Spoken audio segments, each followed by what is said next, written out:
नमस्कार दोस्तों, मेरा नाम है अजित कुमार और आज हम पढ़ने वाले हैं all formulas of past tense. और ये जो हमारा है ये हमारा पार्ट बी है। तो चलिए स्टार्ट करते हैं।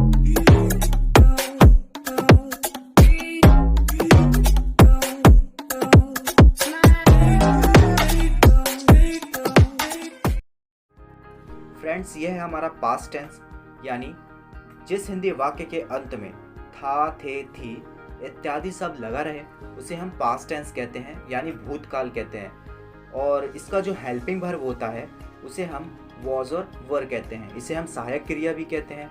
और अगला है अफर्मेटिव सेंटेंस, यानी सकारात्मक वाक्य। इसका जो नियम और फॉर्मूला है वह इस प्रकार है। सबसे पहले हम सब्जेक्ट लिखते हैं, फिर उसके बाद वॉज और वर, फिर उसके बाद भर की फर्स्ट फॉर्म, फिर उसके बाद अंत में ऑब्जेक्ट लगा देते हैं। इसका जो फॉर्मूला है वह इस प्रकार है: सब्जेक्ट प्लस वॉज और वर प्लस भर की फर्स्ट फॉर्म प्लस ऑब्जेक्ट। ये जो फॉर्म है इसका, इसे हम सेंटेंस स्ट्रक्चर भी कहते हैं। और ये ध्यान रखना बहुत ज़रूरी है सेंटेंस बनाते समय। ठीक है फ्रेंड्स।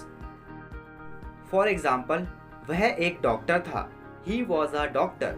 यहाँ पर जो ही आया यह हमारा सिंगुलर सब्जेक्ट है, और जो वॉज आया इसलिए आया क्योंकि सिंगुलर सब्जेक्ट के साथ वॉज का इस्तेमाल होता है।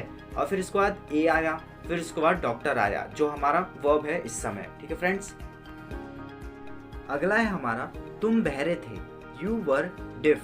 जो यहाँ पर यू है यह हमारा सब्जेक्ट है, प्लूरल सब्जेक्ट है। इसी के साथ यहाँ पर वर आया, और फिर उसके बाद जो वर्ब है हमारा वहाँ पर हमारा आया डिफ। ठीक है फ्रेंड्स। इसी तरह एक और है सीता लाचार थी। Sita was helpless. ठीक है फ्रेंड्स। और अगला है वह लंबी थी। She was tall. वह लंबा था। He was tall. तुम लंबे थे। You were toll. तो इसी तरह आगे मैं बताऊंगा कि सिंगुलर और प्लूरल क्या होता है, और फर्स्ट पर्सन, सेकंड पर्सन और थर्ड पर्सन भी क्या होता है।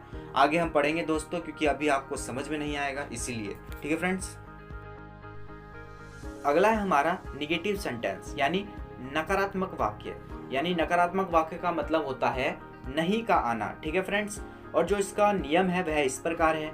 सबसे पहले हम सब्जेक्ट लिखते हैं निगेटिव सेंटेंस बनाते समय, फिर उसके बाद वॉज और वर, फिर उसके बाद नॉट, फिर उसके बाद वर्ब की फर्स्ट फॉर्म, और अंत में ऑब्जेक्ट लगा देते हैं। ठीक है फ्रेंड्स। जो इसका फॉर्मूला है वह इस प्रकार है: सब्जेक्ट प्लस वॉज और वर plus not plus first form verb की, और फिर इसके बाद ऑब्जेक्ट लगा देते हैं।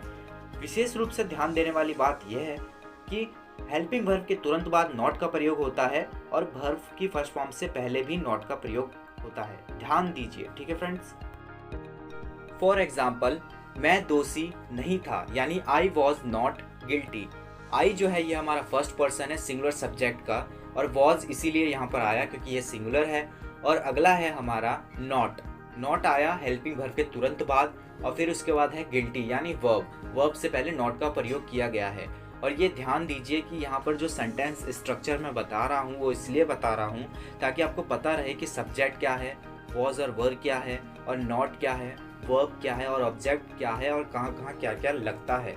और ये ध्यान देने वाली बहुत ही ज़रूरी बातें हैं। ठीक है फ्रेंड्स।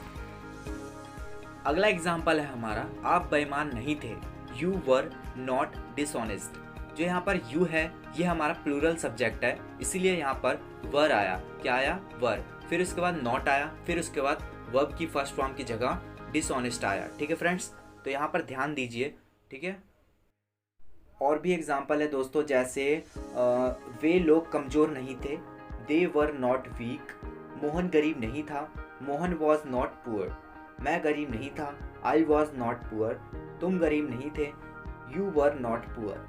ठीक है फ्रेंड्स। और भी एग्जाम्पल है इसके, तो आप देखिए और इसे सीखें। ठीक है फ्रेंड्स।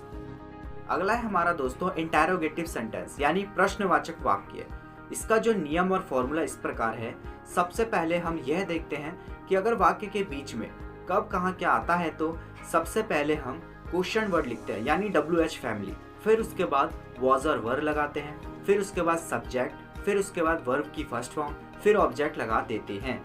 ये जो इंटेरोगेटिव सेंटेंस है ये हम इनडायरेक्ट प्रश्न पूछते हैं। जैसे मान लिया जाए कोई व्यक्ति है, जैसे मैंने पूछा उससे तुम क्यों उदास थे। Why were you sad?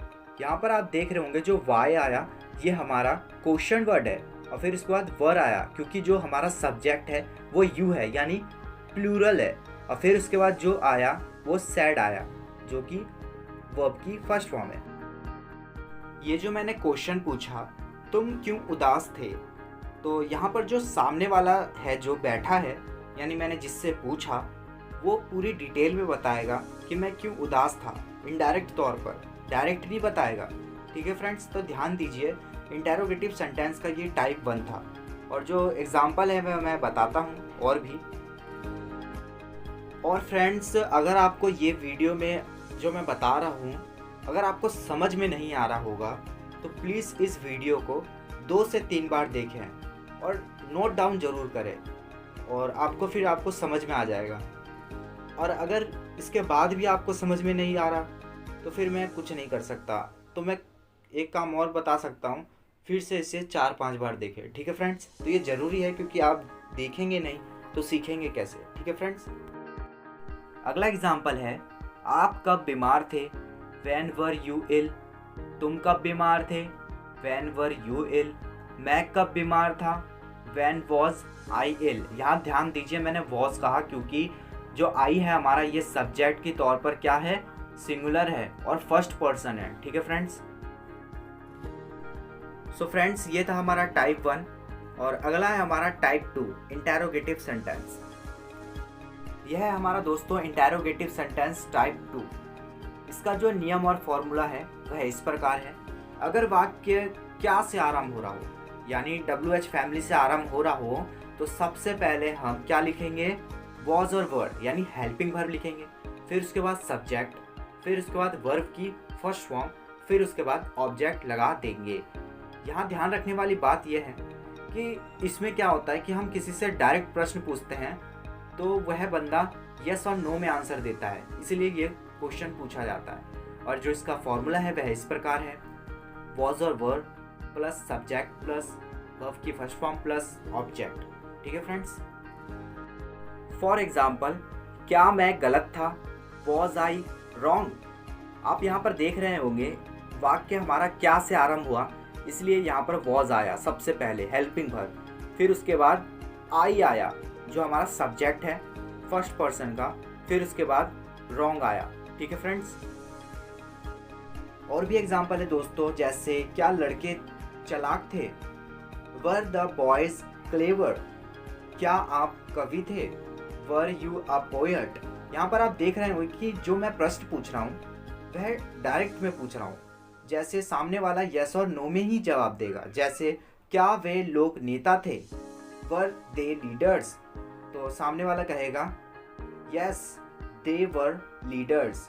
ठीक है फ्रेंड्स, धन्यवाद दोस्तों इस वीडियो को देखने के लिए। अगर आपको ये वीडियो अच्छा लगा हो तो प्लीज़ लाइक करें और कमेंट करना ना भूलें ताकि मुझे पता चले कि आपको अच्छा लग रहा है कि नहीं। ठीक है फ्रेंड्स, और सब्सक्राइब करें चैनल को और बेल आइकन दबाना ना भूलें ताकि आपको ऑल नोटिफिकेशन मिलती रहे। Tata bye bye, see you again.